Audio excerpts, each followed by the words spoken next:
Hello, everybody, and welcome to the first ever Kickback Lounge session. My name is Taylor, and I am your host.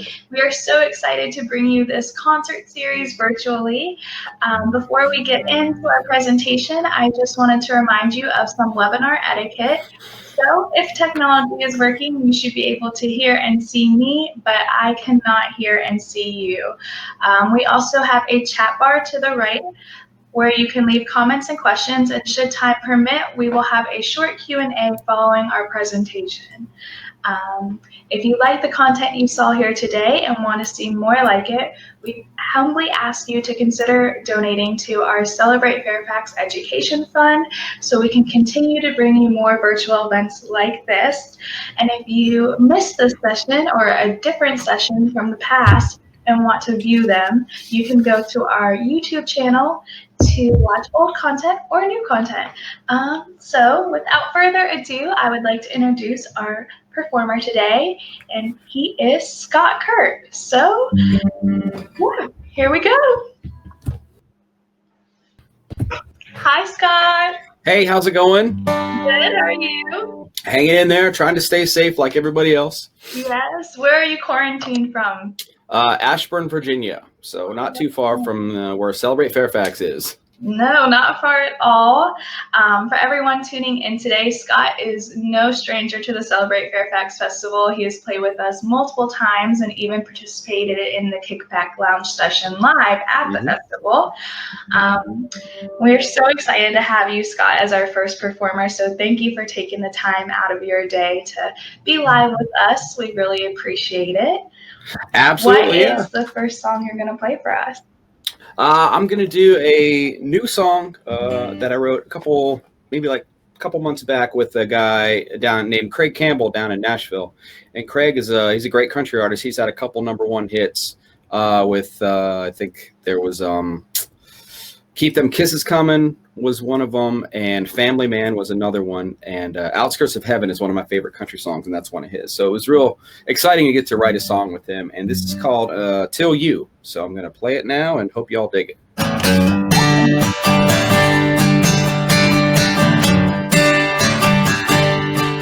I was a rolling stone, rolling at my own pace.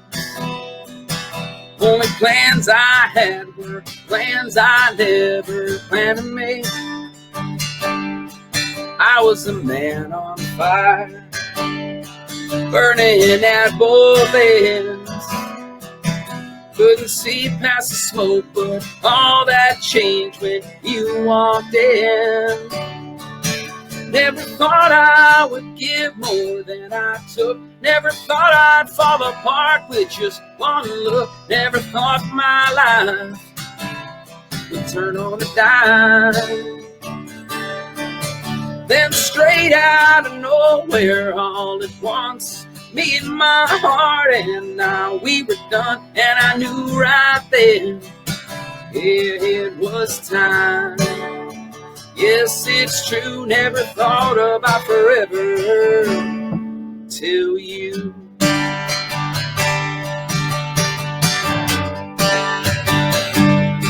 I always thought that this is how it was gonna be.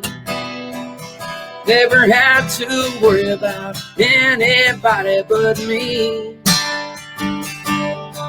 But then your blue eyes set me over cloud 9. Never thought I'd ever fall like that or be that guy. Never thought I would give more than I took. Never thought I'd fall apart with just one look. Never thought my life would turn on a dime. Then straight out of nowhere all at once, me and my heart and now we were done. And I knew right then, yeah, it was time. Yes, it's true, never thought about forever till you.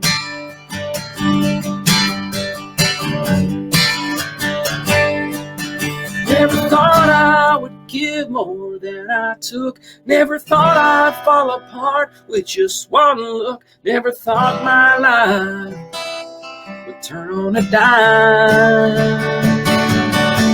Then straight out of nowhere all at once, me and my heart and I, we were done. And I knew right then, yeah, it was time.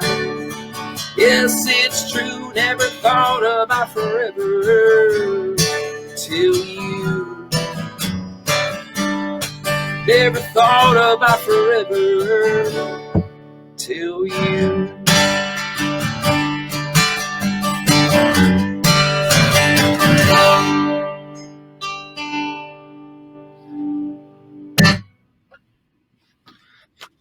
Thank you for performing that for us. Absolutely.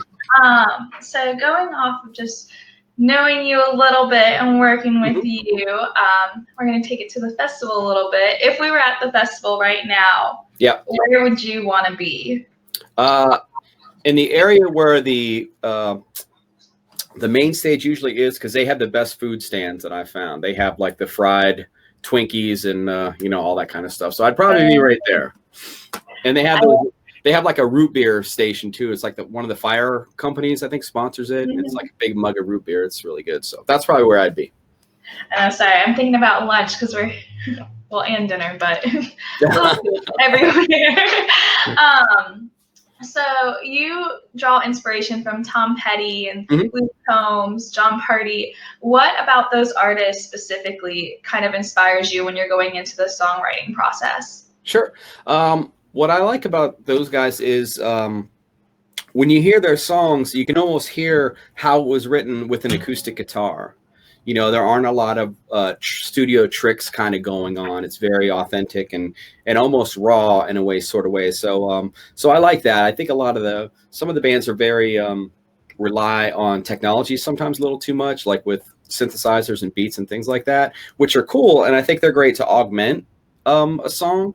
But when you base a song on that, it doesn't connect as much with me. So when I hear Luke Combs or Tom Petty play, I can almost picture them sitting there with an acoustic guitar, like writing that song. So I take inspiration from that.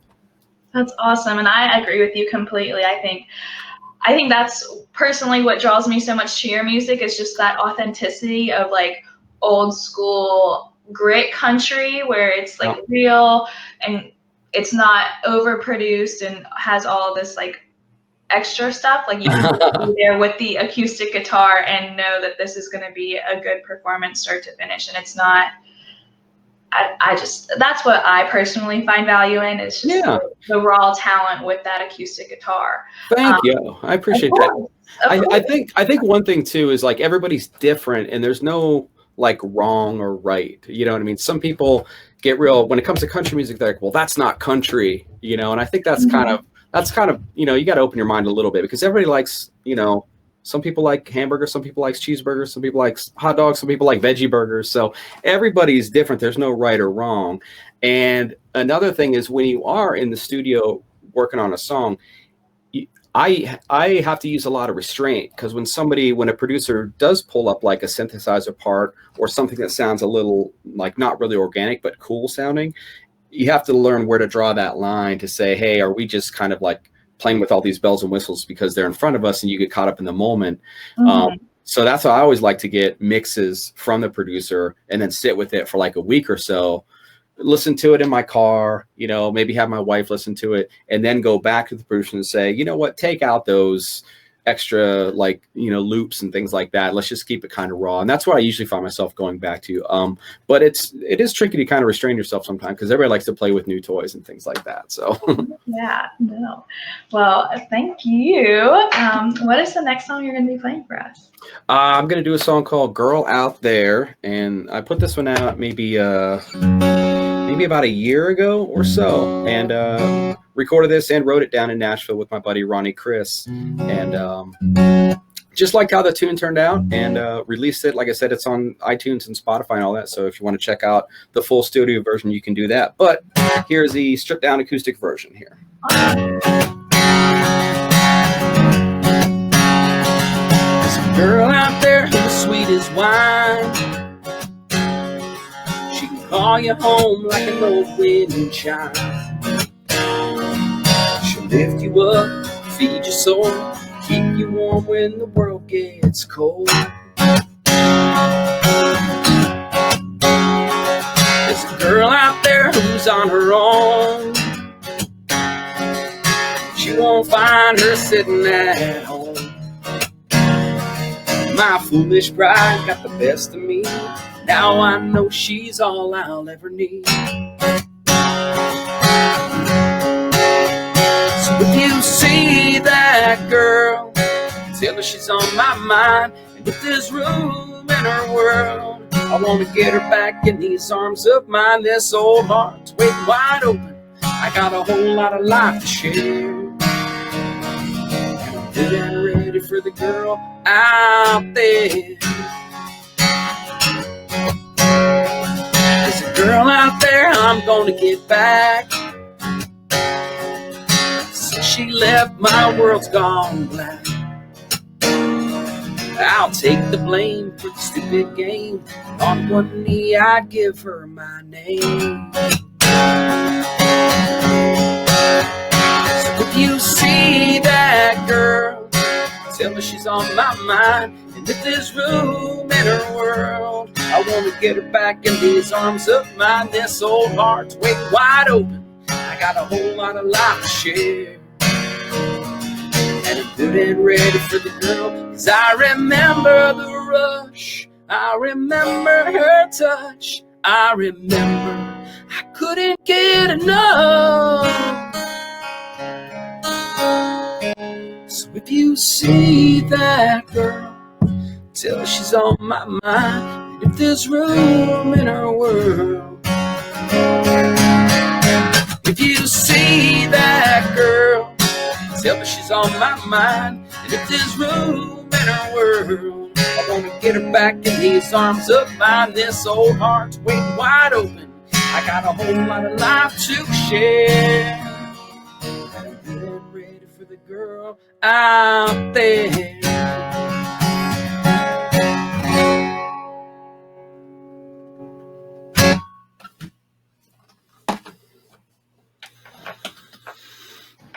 Thank you for that performance, Scott. Well, you bet. So when you're going into like a writing session or just into the studio at all, Yep. and you're getting down into the nitty-gritty of like coming up with verses, choruses, what inspiration do you pull from? Is it like everyday life, conversations you've had? Mm-hmm. Yeah, I think it's both, really. It's about, in country music, it's different than rock or pop music, because the country music is very story based and very lyric based. Not to say that there's not good melodies involved, but with rock and pop, you can get away with a lot of repetition of things that don't really have to tell a story. If it's just like an empowering phrase or something, you can say that 4 times in the chorus, and that's a chorus.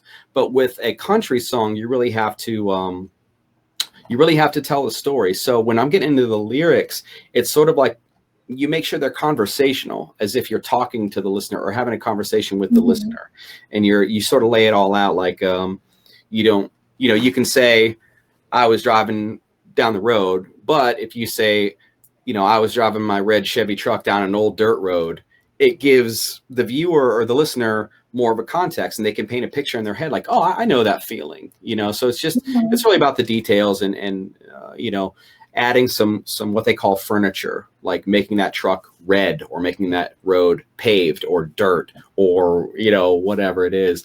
And then there's a lot of taking out, a lot of editing also, where you just have to get to the point. I always go back to the Garth Brooks song, Friends in Low Places. Like the song starts out, blame it all on my roots. I showed up in boots and ruined her black tie affair. Like those 3 lines, you get that he's a country guy, blame it all my roots. I showed up in boots and ruined your black tie affair. And then he's at a wedding. Like 3 lines, and you already see the whole song's laid out. So they call that like the economy of words, like use very few words to tell as big of a story as you can, because, most songs are 3 minutes, some are a little bit over, some are a little under, but you really only have 3 minutes to tell an entire story. So you have to make every word count. So that's what I think about. Awesome. Are there any lyrics like from a different artist where you're like, I wish I would have thought of that, or I wish I would have wrote that, or even like any of your own lyrics where you're like, yeah, I came up with that. Well, I'll go to other people's stuff.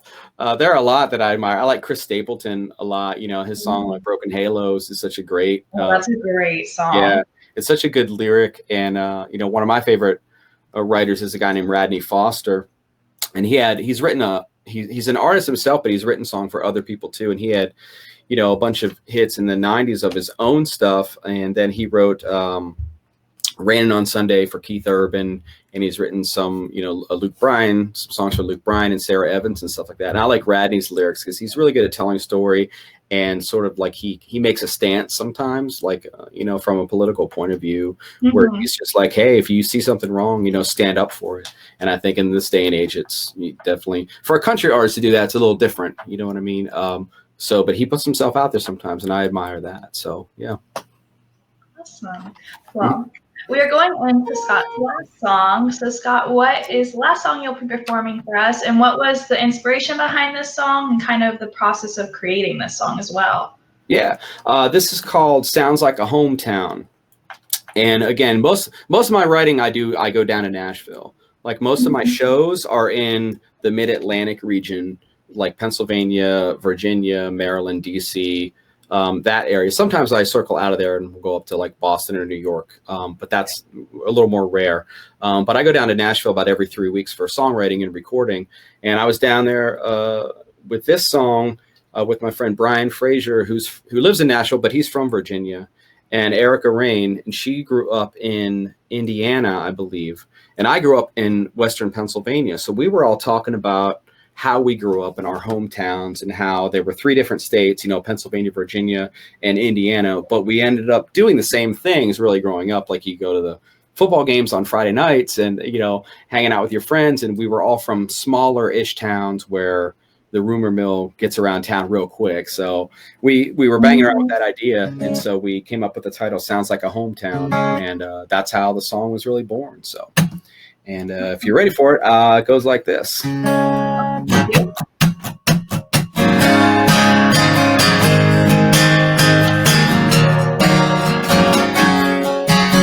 If your old car speaker still cranks right up to Hotel California and some Brooks and Dunn, the burnt CD still gets it done. If your Friday night's under 50-yard lights, packed in the bleachers with heads held high, still talking about state runner-up back in '89. That sounds like a hometown to me. Sounds like a hometown that's been passed down, where the roots run deep as they did then and now, where every street tells a story and everybody knows about your dirty laundry. You can always come back around even if you leave. Sounds like a hometown to me.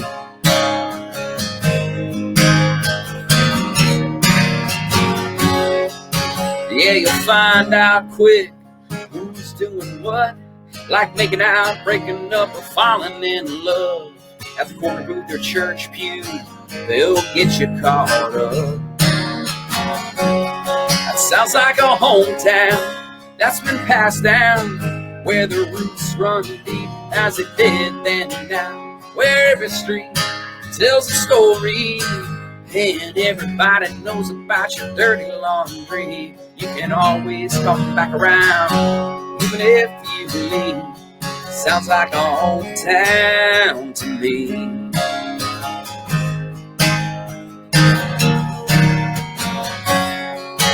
If the same girl from your homecoming dance is still right there holding your hand, sounds like a hometown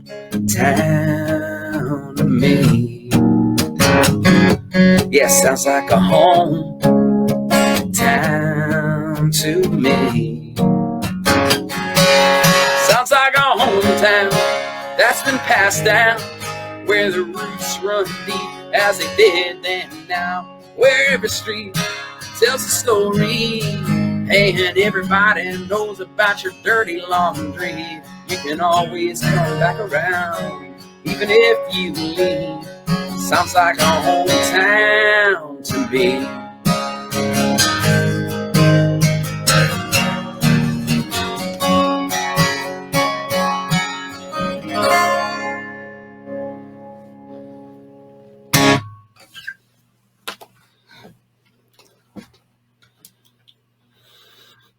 I have to immediately add it to my driving around town playlist. I feel like everyone has like that in the car playlist that they listen to. Mine is mainly like country, because I live in Fredericksburg, so it's lots of back roads and yes, it is. Yes, I play down in So- Fredericksburg quite a bit. I love it down there. So how are things down there? We're good down here, still social distancing. I think we're a little bit different than up north because we're in phase 2 now. So restaurants are starting to open back up at half capacity and still having outdoor seating. But cool. It's good down here. So if you're ever down here and playing, just let me know because I will definitely. I will do. Yeah, I'll do that for sure. Awesome. Well, thank you so much for being a part of this again. It's really nice to have you as our first performer. Feels like we're doing it right. I guess I just have a few more questions for you. Sure. I blanked on it, but it'll come back. That's okay. Well, I want to talk about Celebrate Fairfax and just thank you guys for always being so kind and professional about the whole event, because I know you are, putting spinning a million different plates on sticks, and every time we, I think I started playing there in 2011 or so. And every single year, it's like clockwork. I come up and I have my pass and they say, go over here. And they have the carts that shuttle the bands with all the gear. And it's just very organized. And we've never had to sit there and like, well, how are we supposed to get our gear where we're going? And I don't know how you guys do it, but you always manage to pull it off. And we've been there through like 110-degree humid heat and then pouring down rain. And you guys are always totally pros about it. So it's always a highlight for me and the band to play there every year. So thank you guys very much for doing what you do. Well, thank you for those kind words, and thank you for supporting us. I think all of that is just a testament to the amazing volunteers and artist transport that we have on staff. I personally can't take credit for getting band spaces. We have amazing volunteers who make everything happen, and amazing performers like you who are just down to go with the flow, and it's just a blessing and an honor to put on this festival, and we hope you will join us in October for our rescheduled date. I guess, what is your favorite part about playing Celebrate Fairfax? I think it is the atmosphere of positivity, because everybody's there to have fun. And, sometimes when you play a club or a bar, if they had a bad week or something like that, maybe they go to their bar just to drink and they're like, oh, great, there's a band here tonight. And I'm not saying that's, a case, but that could be a case. But when you go to something like Celebrate Fairfax, there's like people walking around and their families and they got kids and rides and like great food and music everywhere. There's so many stages that you guys have.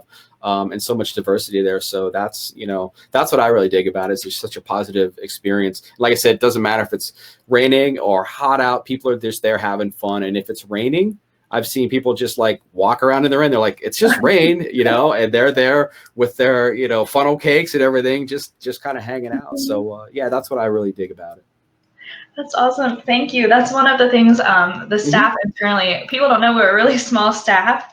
There's only 3 of us. And that every time after the event, we go through our highs and lows, and the positivity is always like the high for everyone. It's just like seeing people smiling and happy and having a good time. So I'm glad that resonates with you as well. It does. Yeah, for sure. I mean, even through the rain and the heat, they're definitely, we always joke, like, that's when we get our tan for, like, the year, because we're outside all week setting up, running around, and it's just a fun time. We wouldn't want to be anywhere else. But thank you. Absolutely. I guess, tell our viewers where they can find you on social media, YouTube. Sure. My website is scottkurt.com. It's SCOTTKURT. So you can find me there. Facebook is Scott Kurt Music, and Instagram is also Scott Kurt Music. So Awesome. that's where you can find me. Everyone, make sure you follow Scott. Scott, thank you again so much for tuning in and performing for us. It's been a blast, and we hope you enjoy the rest of your week. We are all out of time for questions today, unfortunately, but we hope you'll tune in next week. And Scott, thank you so much again. It's always a pleasure, and we will see you in October. Yeah, we'll see you in October. Thanks for having me. See you guys. See ya.